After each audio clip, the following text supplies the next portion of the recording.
مال مرد کو بہت پیارا ہوتا ہے، محنت سے کمایا ہوتا ہے، وقت لگایا ہوتا ہے، اور مرد اپنے مال کے بارے میں کافی کانشیس ہوتا ہے۔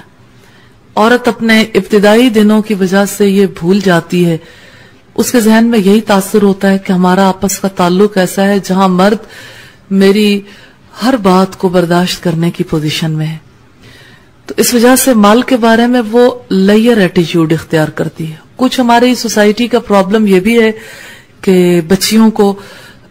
گھرداری کے لیے ٹریننگ نہیں دی جا رہی، اور خاص طور پر مالی معاملات کے حوالے سے آج کل یہ ٹرینڈ ڈیولپ ہو گیا کہ اس میں بچیاں جو ہیں وہ بغیر سوچے سمجھے خرچ کرتی ہیں، کہاں کس مد پہ کتنا خرچ کرنا چاہیے یہ چیز ان کے ذہن میں نہیں رہتی، اور اس وجہ سے جب بجٹ ان بیلنس ہو جاتا ہے تو اس کی وجہ سے آپس کے تعلقات بھی متاثر ہوتے ہیں۔ شروع کے دنوں کی جو محبتیں ہوتی ہیں وہ آہستہ آہستہ غصے میں تبدیل ہونا شروع ہو جاتی ہیں، وہی محبت نفرت میں بدلنے لگتی ہے ان بے اعتدالیوں کی وجہ سے۔ تو ایک ایمان والی لڑکی کے لیے یہ لازم ہے کہ وہ خرچ میں بے اعتدالی نہ کرے، کیونکہ اسلام اسراف سے روکتا ہے، تبذیر سے روکتا ہے، اور بخل سے بھی روکتا ہے۔ اعتدال کا رویہ اختیار کرنا بہت زیادہ ضروری ہے۔ تو بے اعتدالی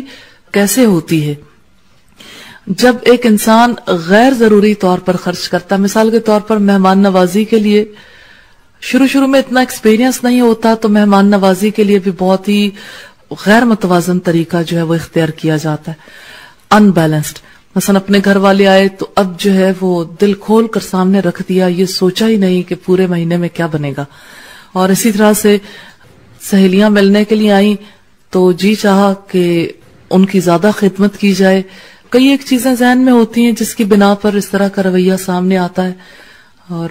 پھر اس کی وجہ سے یہ ہے کہ مالی معاملات جو ہیں وہ متاثر ہو جاتے ہیں۔ ایسے ہی آپ دیکھیے جیسے لغو کام جس نوعیت کے بھی ہوں، مثلا جب بھی باہر نکلے تو کوئی نہ کوئی چیز خرید کے لے آئے۔ نارملی نئے شادی شدہ جوڑے اس طرح کے حرکتیں بہت کرتے رہتے ہیں کہ باہر گئے تو چلو نکلے تو تھے گھومنے پھرنے کے لیے، کھانے پینے کے لیے، ساتھ میں کچھ شاپنگ کر کے آ گئے۔ اب ایسا معاملہ کتنے دن چل سکتا ہے؟ نیچرلی زیادہ دنوں تک یہ سلسلہ نہیں چل سکتا۔ اور پھر یہ کہ ایک مومنہ کے لیے تو یہ ضروری ہے کہ وہ یہ دیکھے کہ ضرورت کس چیز کی ہے۔ بلا ضرورت اسے کوئی کام بھی نہیں کرنا چاہیے۔ جب بلا ضرورت کوئی لفظ منہ سے نہیں نکالنا، بلا ضرورت اور جو بامقصد بات ہے اس کے علاوہ بے مقصد باتیں اس نے نہیں سننی، تو بے مقصد کام بھی اس نے نہیں کرنے۔ اسی طرح سے آپ دیکھیں کہ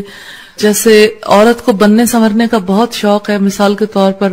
اب ایک لڑکی نے یہ انڈرسٹینڈ کر لیا کہ شوہر کے آنے پہ میں نے خوشبو لگانی، اب ہر وقت وہ جو ہی بازار جاتی تو اسے پرفیوم لینے کی فکر پڑ جاتی،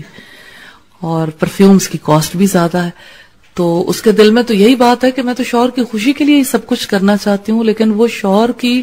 ایک طرف کی خوشی دیکھ رہی ہے لیکن دوسری طرف کا غم نہیں دیکھ رہی